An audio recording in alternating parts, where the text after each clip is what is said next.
큰 돈이죠, 그죠? 100만 원에 비해서는 100배나 큰 돈이고, 그런데 또 작은 돈일 수도 있습니다, 그죠? 100억에 비해서는 100분의 1밖에 안 되는 돈이죠, 그죠? 네. 어떤 사람이 폐렴에 걸리면 큰 병일까요? 작은 병일까요? 큰 병이죠. 입원해야 되고 치료받아야 되고. 그렇지만 또 심각한 암에 비하면 또 작은 병이고. 가만 생각해 보면 우리 삶에 많은 것들이 이런 것 같습니다. 우리가 무엇과 비교하며 어떻게 생각하느냐에 따라서 엄청나게 큰 것도 될 수 있고 엄청나게 작은 것도 될 수 있고 어마어마하게 대단한 것이 될 수도 있고 아무것도 아닌 것이 될 수도 있는 것 같습니다. 가끔 우리 시온이한테 공부 좀 하라 그러면 이런 얘기를 합니다. 아니, 안 해도 괜찮아. 나 잘해. 우리 반에 꼴찌하는 저 친구는 이것도 모르고 이것도 모르고 이것도 모르는데 나는 이것도 알고 이것도 알고 항상 제일 못하는 애랑 비교해가지고 자기가 이만큼 잘한다라고 하는 그런 이야기를 종종 합니다. 그래야 이제 엄마가 공부해야 할 때 할 말이 있거든요. 공부 안 하는 거에 대해서. 그래도 쟤보다 잘한다. 얼마나 우스운지 모르죠? 네. 어쩌면 이런 마음 갖는 것 같아요. 극악무도한 죄인과 나를 비교하면서 아우 저런 인간들보다는 내가 얼마나 도덕적이고 깨끗하고 의로운가 이런 생각을 하며 사는지도 모릅니다. 얼마나 이렇게 비교의 대상이 잘못되었는지 모릅니다. 여러분 우리 그리스도인들도 마찬가지인데요. 우리가 무엇을 누구와 무엇과 어떻게 비교하느냐에 따라서 우리는 전혀 다른 삶을 살게 된다라고 생각을 합니다. 그냥 세상 사람들 수준으로 그 정도로 놓고 비교하면 약간 좀 비교 우위로 조금 잘 사는 것 같기도 하지만 그러나 이것이 정말 우리가 올바른 비교와 올바른 기준을 갖고 있는 것일까요? 왜냐하면 우리 그리스도인들은 다른 기준을 가지고 다른 것과 비교해야만 하는 하나님의 사람이기 때문에 그렇습니다. 우리 오늘 하나님 말씀을 한번 살펴볼까요? 에베소서 5장 1절부터 21절까지 말씀입니다. 신약성경 에베소서 5장 1절부터 21절까지의 말씀을 통해서 우리 하나님의 사람들이 도대체 어떤 기준을 가지고 무엇과 비교하며 살아야 될지 우리 하나님의 음성을 함께 들어보면 좋겠습니다. 우리 한 절씩 나누어서 주신 말씀을 교독하도록 하겠습니다. 그러므로 사랑을 받는 자녀같이 너희는 하나님을 본받는 자가 되고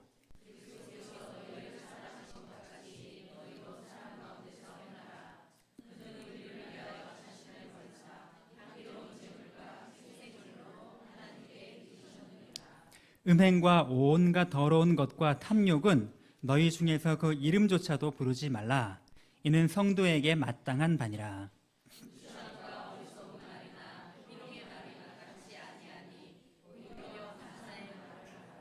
너희도 정녕 이것을 알거니와 음행하는 자나 더러운 자나 탐하는 자, 곧 우상 숭배자는 다 그리스도와 하나님의 나라에서 기업을 얻지 못하리니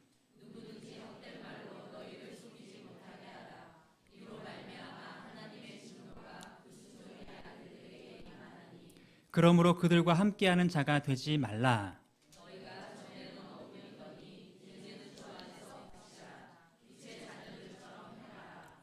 빛의 열매는 모든 착함과 의로움과 진실함에 있느니라. 너희는 열매 없는 어둠의 일에 참여하지 말고 도리어 책망하라. 그러나 책망을 받는 모든 것은 빛으로 말미암아 드러나나니 드러나는 것마다 빛이니라.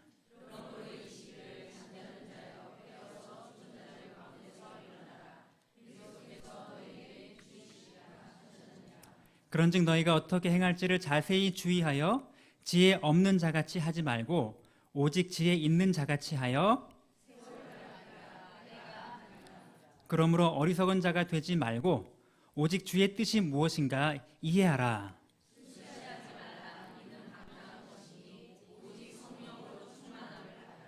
시와 찬송과 신령한 노래들로 서로 화답하며 너희의 마음으로 주께 노래하며 찬송하며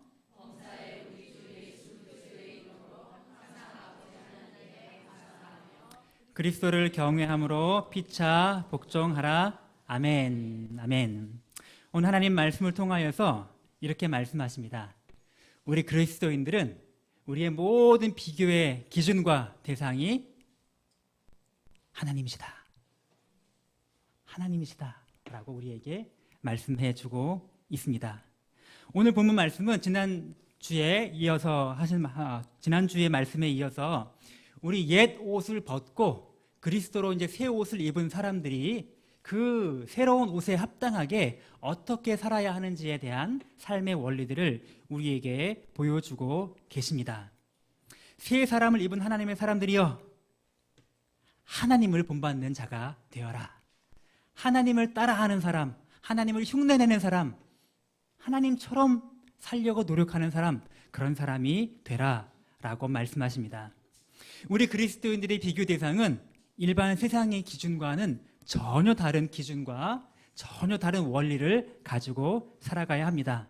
일반 사람들의 수준에서 그냥 만족하면서 그것을 기준으로 살 수는 없는 사람들입니다. 오늘 1절 말씀 다시 한번 읽어볼까요? 시작.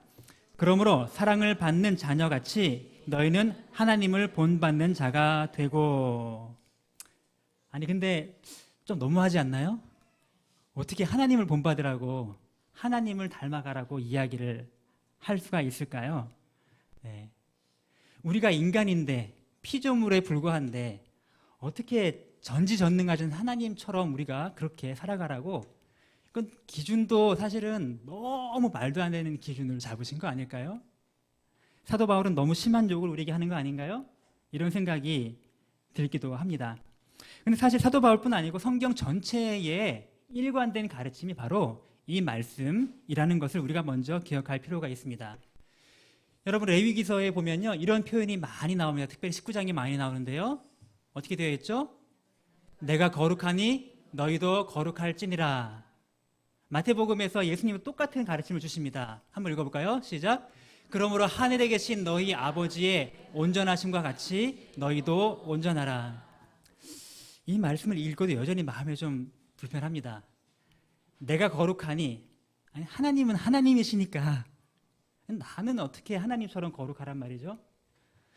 아니 하나님 아버지 온전하신 같이, 아니 하나님은 하나님이시니까 온전하지 어떻게 우리더러 온전하라고 하실까요? 아마 일반적으로는 우리가 이렇게 생각할 것입니다. 하나님이니까 가능한 것인데 어떻게 우리가 할 수 있느냐? 그런데 성경 말씀의 논리는 반대입니다. 하나님이 그렇게 하시니까 당연히 너희도 그렇게 해야 된다. 예수님이 그렇게 하시니까 당연히 우리도 해야 된다. 우리가 생각하는 일반적인 논리와 전혀 다르게 우리에게 요구하고 계신다는 것입니다. 왜 그럴까요? 왜냐하면 바로 우리가 그 하나님의 자녀이기 때문에 그렇다라고 하는 것입니다. 오늘 1절 말씀이 이렇게 말하시죠. 사랑을 받는 자녀같이, 자녀같이라고 되어 있지만 자녀로서 이렇게 여러분 이해하셔도 괜찮습니다. 하나님의 사랑을 받는 자녀이므로 우리는 하나님을 닮아 자라가야 합니다. 여러분 이 사진 한번 보시겠어요? 닮았나요? 네. 이건 또 어떤가요? 닮았네요. 네. 닮았네요. 그죠? 우리 가끔 우리 아이들이 잘했는데 저렇게 흉내내는 거. 네. 네. 이런 모습 닮네요. 그죠? 네. 네. 삼겹살도 닮고 있군요. 잠자는 다리 표정까지 닮네요. 그죠? 네. 똑같이 자고 있는데 심각한 거는 요즘에 이런 것도 많이 닮고 있더라고요. 그죠? 네.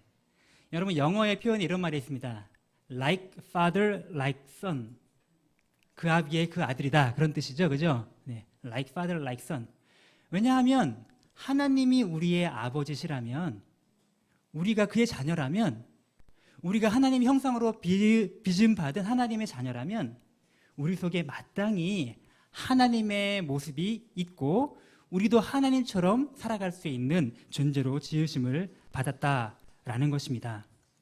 우리가 친자식이 맞다면 반드시 그 안에 하나님을 닮은 모습이 있다는 것입니다.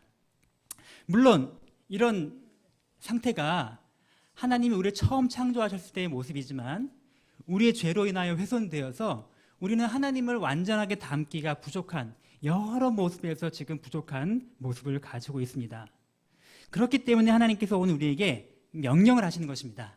너희의 본래의 모습대로 하나님을 닮은 사람으로서 하나님과 같이 되어라 라고 말씀하십니다. 좀 부담스럽긴 합니다. 어떻게 하나님을 닮죠? 저렇게 훌륭하신 목사님을 닮으라고 하는 것도 사실 상당히 부담스러운데 그런 정도가 아니라 하나님까지 올라가다니요.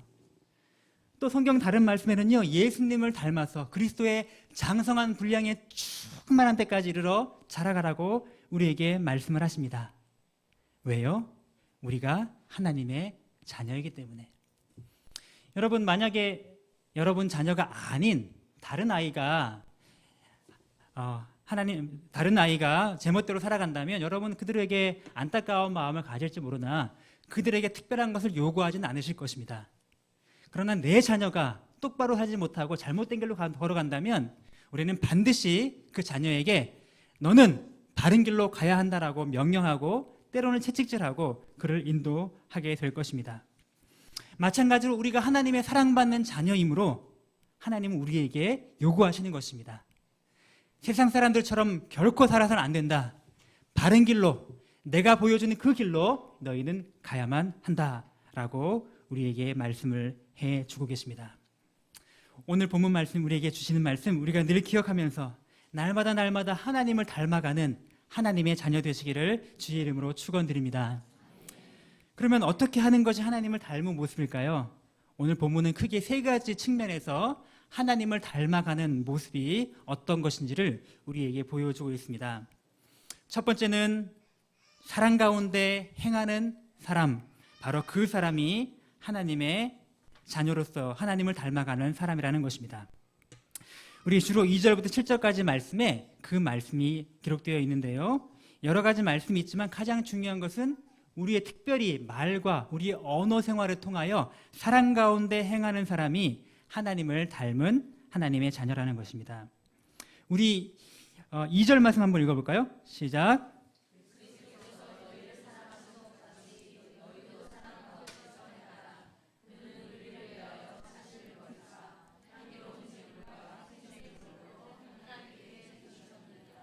네, 우리가 왜 사랑 가운데서 행해야 할까요?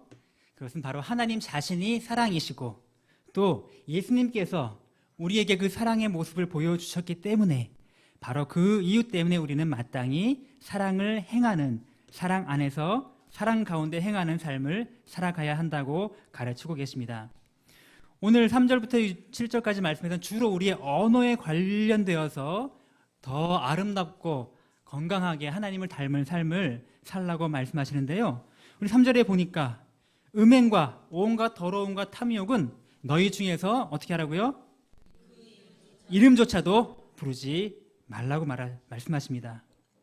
4절 말씀에는 우리 가운데 누추함과 어리석은 말이나 희롱의 말이나 이런 것이 다 마땅하지가 않다라고 우리에게 말씀을 해주고 계십니다.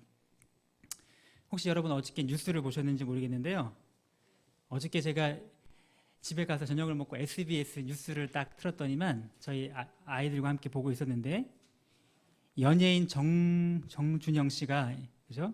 친구들과 카톡방에서 얼마나 이제 이상한 거를 했는지 그게 이제 다 폭로가 된 것이 잠깐 나왔습니다. 내용은 이렇습니다. 수면제를 술에 타가지고 여자한테 먹이고 그 여자가 완전히 이렇게 정신을 못 차리는 상태에서 강간을 한 것입니다. 그거를 또 동영상으로 찍어가지고 자기 친구들 카톡방에다가 다 보라고 퍼날르고 자기들끼리 서로 막 히히덕거리면서 그것이 얼마나 뭐 이렇고 저렇고 막 하는 온갖 음담 패설들이 그 가운데 있는데, 뉴스에서 나왔기 때문에 다 뭐 적당히 처리를 하고 XXX 삐삐삐 다 처리를 하고 모자이크 처리를 했지만 우리 아이들과 도저히 뉴스인데도 보지를 못하겠더라고요. 네. 우리 사회가 얼마만큼 지금 심각한 상태에 놓여 있는지, 여러분 카톡방에 주고받는 그 말들이 그죠? 얼마나 심각한지, 인터넷에 댓글로 주고받는 말들, 온갖 말들 얼마나 심각한지, 이것이 그들만의 심각한 일탈 행위로 치부하고 넘어갈 수 있는 일인가 하는 생각을 갖게 되었습니다. 우리는 좀 수위는 낮을지 몰라도, 그만큼 심하진 않을지 몰라도 우리 가운데 얼마나 더러운 말, 불필요한 말, 그런 말들이 우리 가운데도 많이 오고 가는가 생각을 해봅니다. 저희 가족이 미국에서 이제 6년간 제 유학 생활을 마치고 한국에 작년 여름에 돌아왔는데, 처음에 저희 자녀들이 한국 사회에 잘 적응할 수 있을까? 그것이 굉장한 또 마음의 한편에 부담이기도 하고 염려이기도 했습니다. 근데 지금 한 8개월 정도 지나가고 있는 상황에 보니까 지금은 바뀌었습니다.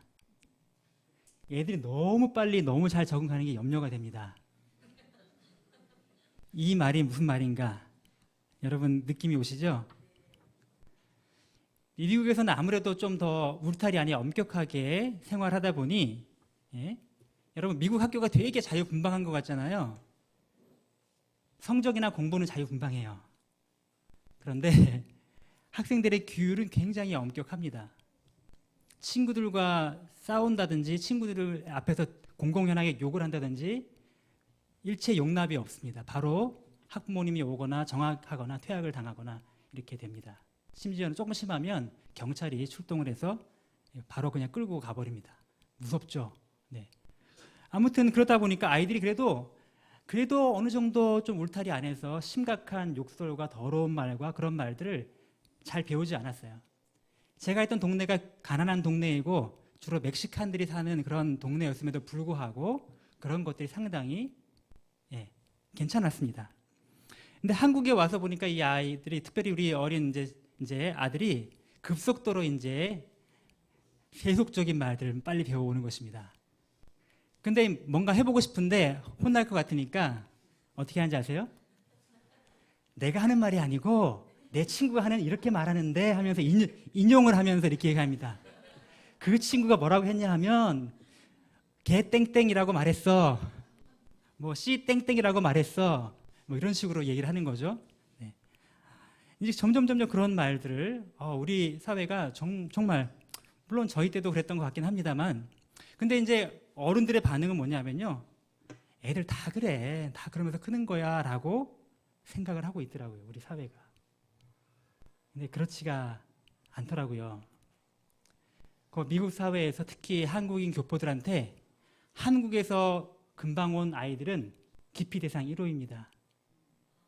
한국물 먹은 애들은 아주 질이 나쁘다. 이게 그 사람들 사이에 굉장히 깔려있는 생각입니다.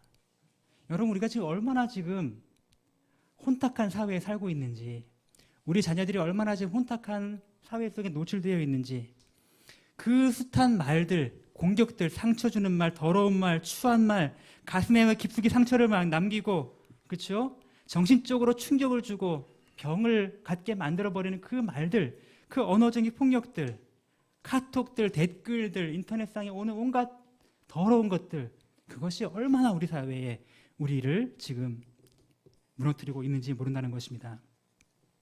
여러분, 이 모든 것들 이름조차, 흉내조차 내지 말라고 하나님께서 단언하여 말씀하십니다. 하나님의 거룩한 자녀로서, 사랑받는 자녀로서 이 세상 사람들이 이만큼 하는데 나는 그냥 화날 때 이만큼만 하니까 괜찮지. 아니요. No. 흉내도 내지 말고 근처 이름도 내지 말라고 하나님 우리에게 말씀을 하고 계십니다. 왜요? 그 누추함과 어리석은 말이나 희롱의 말이 우리에게, 하나님의 자녀에게는 마땅하지 않은 말이기 때문에 그렇습니다. 여러분, 하나님 말씀에 누가복음에 이렇게 기록하십니다. 선한 사람은 그 마음에 쌓은 선에서 선을 내고요, 악한 사람은 그 쌓은 악에서 악을 냅니다. 그죠? 우리가 입으로 나오는 모든 것은 다 우리 마음 속에 있는 것이 입 밖으로 나오는 것입니다. 네. 사람의 입으로 들어가는 것이 우리를 더럽히는 것이 아니고 우리 입을 통하여 나오는 것이 사람을 더럽힌다고 예수님은 우리에게 가르쳐 주셨습니다. 그러므로 우리가 말하는 게 뭐 대수냐? 이 말하는 것은 우리의 마음을 보여주는 것이기 때문에 그것이 큰 문제인 것입니다. 우리 마음에 더러운 것이 가득한 사람, 그 사람이 진정 하나님의 사람일까요? 온갖 더럽고 추하고 냄새나는 것들을 마음속에 품고 있는 그 사람이 하나님의 사랑받는 자녀라고 할 수가 있을까요? 오늘 사도 바울은 5절, 6절 말씀에 조금 약간 무시무시한 말씀을 하십니다. 한번 같이 읽어볼까요? 시작. 너희도 정녕 이것을 알거니와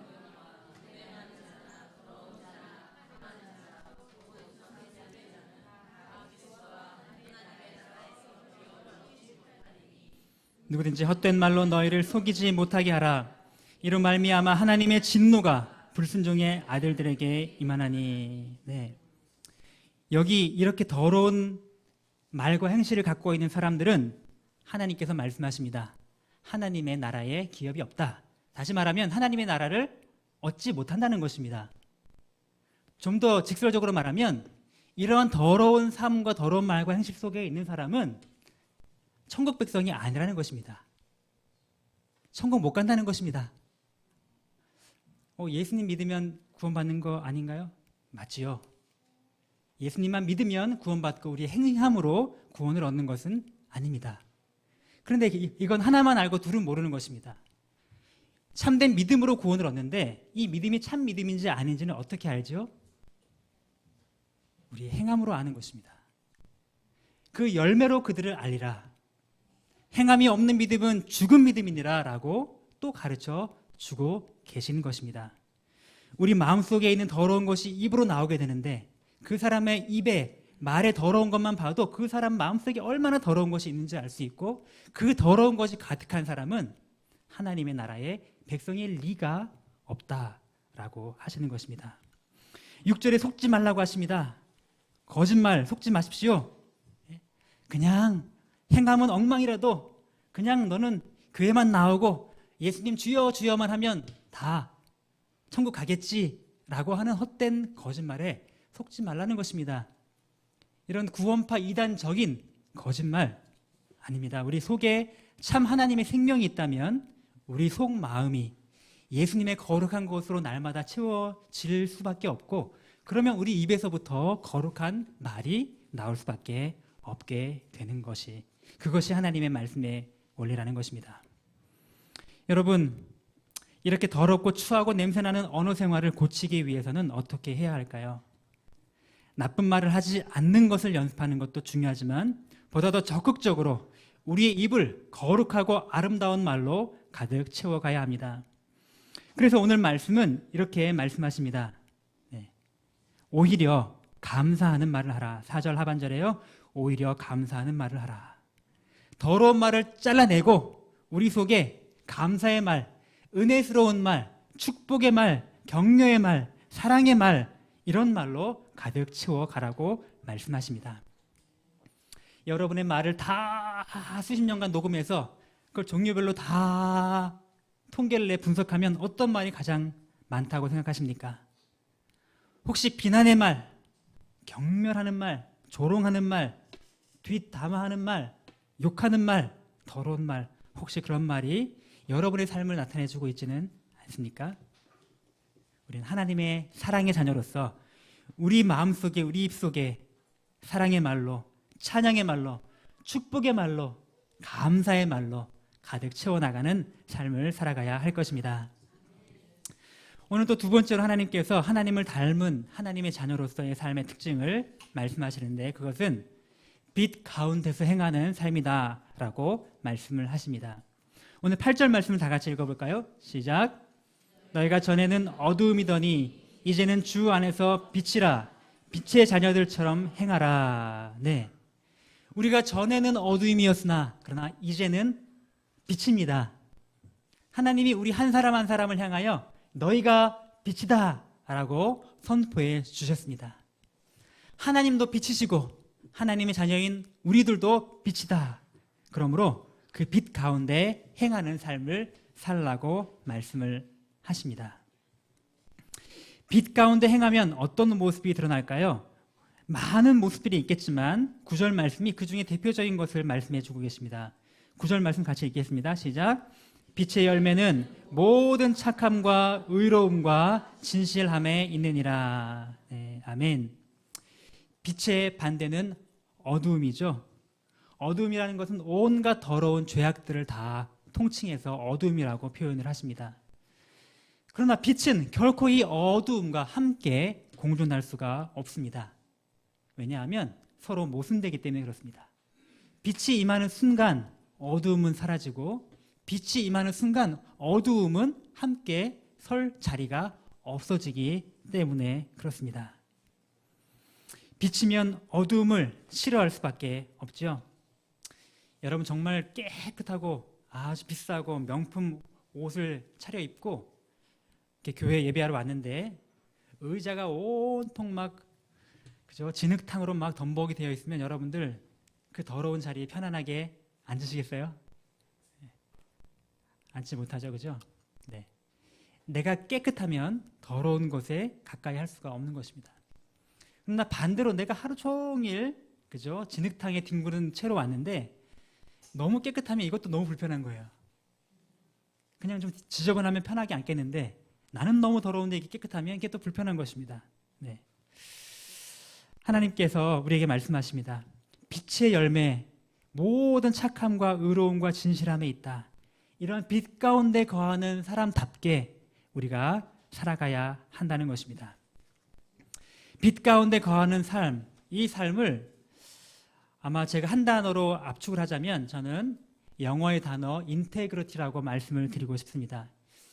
이게 한국말로 번역하기가 참 어려운 단어인데 어떤 곳에서는 정직함 혹은 진실함, 어떤 곳에서는 통전성, 뭐 이렇게 하나로 엮여졌다라고 번역이 되기도 합니다. 근데 C.S. 루이스는 이렇게 정의를 내립니다. 아무도 보는 사람이 없을 때에도 옳은 것을 선택하며 행하는 그것이 우리의 인테그리티다. 그것이 우리의 참되고 거룩하고 진실한 삶이다라고 말하는 것입니다. 아무도 몰라도 아무도 아는 사람이 없어도 그죠? 내가 정직하게 또 법을 지키고 세금을 납부하고 서류를 작성하고 거짓을 행하지 않고 사업에 있어서도 진실되고 정직하게 행하는 것이 우리에게 필요하다는 것이죠. 한국의 많은 그리스도인들이 세상 많은 다른 나라 사람들보다 훨씬 더 종교적인 열정은 뛰어난 것으로 인정을 받으나 그러나 우리의 삶의 행실은 그것에 훨씬 못 미친다라고 하는 그런 지적도 뼈아프게 받고는 합니다. 재밌는 사진 하나 있는데 한번 보시겠어요? 중국에서 공무원 시험 보는 장면이래요. 네. 얼마나 이게 컨닝을 하면 아예 머리에다가 실제로 한 장면인지 아니면 누가 합성으로 장난쳐 놓은 건지 모르겠는데 네. 이것을 보면서 한참 웃었습니다. 얼마나 믿지를 못하면 이런 정도까지 해야 될까요? 근데 여러분 우리는 얼마나 이들보다 다르고 깨끗한가요? 제가 미국에 유학 초창기에 이제 우리 목사님이 공부하셨던 달라스의 신학대학으로 가서 가장 많이 들었던 단어가 아까 말씀드린 인테그리티라는 단어였습니다. 네. 학생들한테 과제를 내주면 학생들이 그냥 했습니다, 안 했습니다 표시만 해서 내면 그냥 그게 점수가 돼요. 출석 어디 하는 거에 대해서 그냥 본인이 했습니다, 몇 시에 왔습니다라고 그냥 표시만 하면 그냥 그걸 다 인정해 줘요. 시험 볼 때 어떻게 하는지 아세요? 집에 가서 혼자 인터넷으로 혼자 시험 보면 돼요. 근데 혼자 먼저 사인해요. 저는 하나님 앞에 정직하게 시험을 보겠습니다. 사인한 다음에 정해진 시간 안에 아무것도 보지 않고 혼자 시험을 보는 것입니다. 엄청난 유혹이죠. 이거 다 공부했던 건데 아는 건데 이거 생각이 안 나.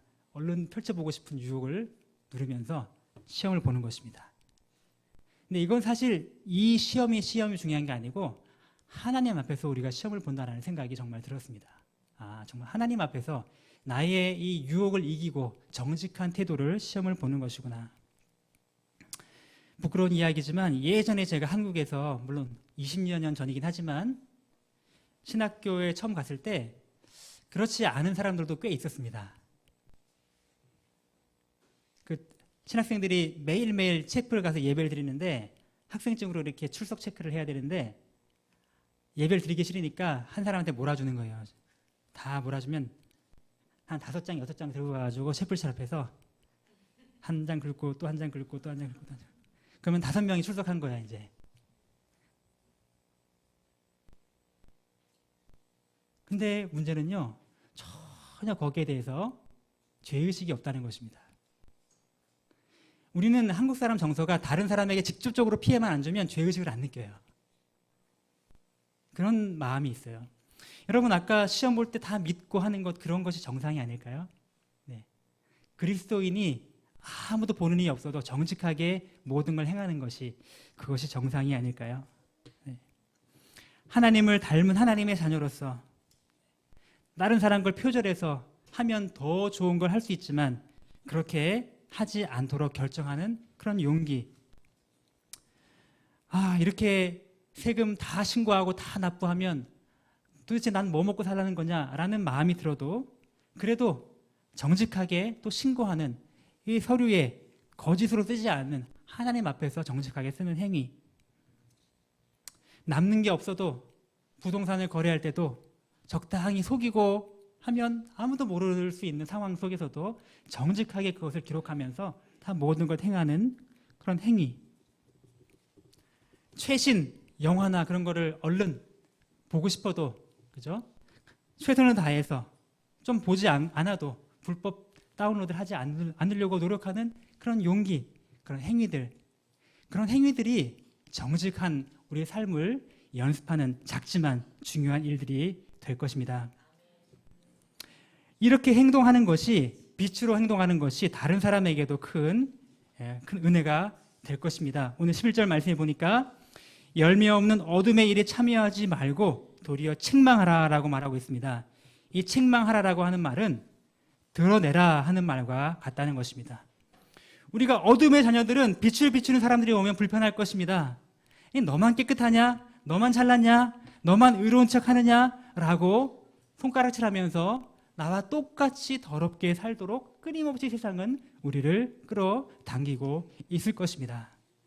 그러나 도리어 우리는 빛된 삶을 통하여 그들의 삶에 빛을 비추어져서 그들도 죄인지도 모르고 죄의식도 없는 그 상황에 빛을 비추어주는 그들의 어두움을 드러나게 만들어주는 그런 삶을 살아가야 한다고 우리에게 말씀하십니다. 때로는 쉽지 않은 사회의 문화를 거슬러가는 것일지도 몰라도 그러나 우리는 하나님의 자녀로서 빛 가운데 행하는 하나님의 자녀가 되시기를 주의 이름으로 축원드립니다. 세 번째로 하나님을 닮은 사람의 특징은 지혜 가운데 행하는 것입니다. 오늘 15절 이하 17절 말씀에는 우리가 어떻게 행할지를 자세히 주의하여 지혜 없는 자같이 하지 말고 오직 지혜 있는 자같이 행하라라고 말씀을 하고 계십니다. 자, 그럼 그 지혜 있는 사람은 어떤 사람일까요? 16절 말씀에 세월을 아끼라. 그렇죠? 세월을 아끼는 사람이 바로 지혜 안에 행하는 사람입니다. 여러분, 인생은 죽음을 향하여 시간을 소진하며 달려가고 있는 그러한 존재라는 것을 알고 겸손한 마음으로 주어진 삶에 값지게 의미 있게 살아가는 사람이 세월을 아끼는 사람일 것입니다. 여러분, 저 공동묘지에 묻혀있는 사람들, 저 납골당에 모셔있는 그분들과 여기 있는 우리가 다른 점이 뭐죠? 생명이 있고 없고가 다르겠지만 그 차이가 따지고 보면 결국은 시간의 차이밖에 없습니다. 그분들은 우리보다 먼저 가셨고 우리는 나중에 갈 것인 그 시간의 차이밖에 없습니다. 우리 인생은 이렇게 태어나면서부터 이 생명인 시간을 조금씩 소진해 가면서 점점 달려가는 것이 우리의 인생이라는 것입니다. 그러므로 말씀하십니다. 때가 악하다. 이 때가 악하다라는 말은 굉장히 종말론적인 말씀이라고 합니다. 우리의 죽음의 때가, 우리의 개인적인 종말이 그날이 도적과 같이 임할 것인데, 도적과 같이 악하게 갑자기 우리 가운데 임할 것인데, 그러므로 우리가 살아있는 이 순간, 이 귀한 시간들을 정말로 값지게, 이 기회들을 값지게 활용하며 살아가야 한다는 것입니다. 세월을 아끼라는 말을 직역하면 돈을 주고서라도, 그죠? 이 기회를 살아, 이 순간들을 구원해라, 구속해라 라고 하는 의미를 가지고 있다라고 합니다. 우리에게 주어진 시간과 기회를 가장 값지게 사용할 수 있는 그 길이 무엇일까요? 바로 그것이 오늘 말씀하셨던 것처럼 사랑 안에 거하는 삶이고 빛 가운데 거하는 삶이 될 것입니다.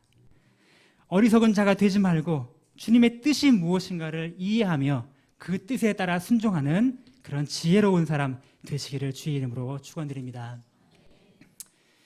여기까지 말씀드리면 상당히 또 우리 마음속에 아멘으로 받아들이지만 여전히 마음속에 부담은 남습니다. 어떻게 하나님처럼 빛 가운데 거하고 하나님처럼 사랑 가운데 거하며 하나님처럼 지혜 있게 살아갈 수 있겠는가? 바로 그런 우리의 연약함을 아시는 주님께서 우리에게 놀라운 은혜를 주십니다. 우리 18절 말씀 같이 읽어볼까요?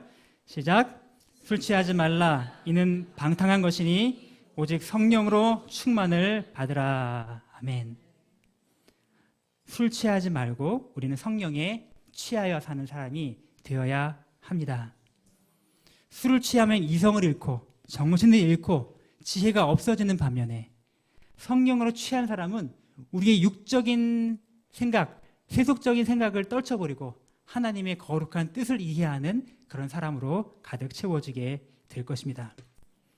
성령의 충만함을 받으라는 것은 성령이 우리에게 충만하라는 뜻이라기보다는 성령으로서 충만함을 받으라라고 하는 의미가 이 가운데 들어있습니다. 왜냐하면 성령은 우리 안에 이미 거하고 계시기 때문에 성령께서 우리 안에 충만히 거하고 계십니다. 그러므로 그 성령으로 우리의 마음과 생각을 의로움으로 충만케 하고 사랑으로 충만케 하고 주의 능력으로 충만케 하는 그 삶을 살아갈 수가 있다라고 하는 것이죠. 우리 힘으로 거룩하게 살아갈 수 없는 그 순간에도 하나님은 우리에게 성령님을 보내어 주셔서 성령으로 우리의 삶을 충만케 만들어 주시는 하나님의 역사하심이 우리 가운데 있게 된 것입니다. 성령으로 충만하게 되면 우리 가운데 시와 찬송과 신령한 노래가 넘쳐나고 범사에 하나님께 감사하는 감사가 넘쳐날 것이며 서로 피차 복종하고 사랑하는 그 삶이 우리 가운데 풍성하게 넘쳐나게 될 것입니다. 오늘 하나님의 말씀을 맺겠습니다. 하나님의 사랑을 받는 자녀로서 우리의 기준은 하나님이시다. 하나님을 닮아 하나님을 따라가는 삶을 살아가라. 오늘 말씀하십니다. 첫째로 사랑 안에 거하는 우리의 입이 그 사랑을 드러내는 언어 생활로 가득 채움으로써 사랑 안에 거하는 우리가 되어야 할 것입니다. 빛 가운데 행하는 사람이 되어야 할 것입니다. 선하고 의롭고 진실한 행동이 우리의 삶을 통하여 거룩함으로 드러나야 할 것입니다. 지혜 안에 거하여 우리에게 주어진 이 소중한 세월, 이 시간들, 이 기회들을 헛되이 낭비하지 않고 주의 뜻을 이루어 드리는 값진 삶으로 살아가야 할 것입니다. 이 모든 것을 가능케 하시는 능력을 주시는 성령님의 능력에 의지하여 그 일을 힘써 감당하는 우리 힘써 하나님을 닮아가는 주님의 자녀 되시기를 주의 이름으로 축원드립니다. 우리 함께 다 같이 자리에 일어나셔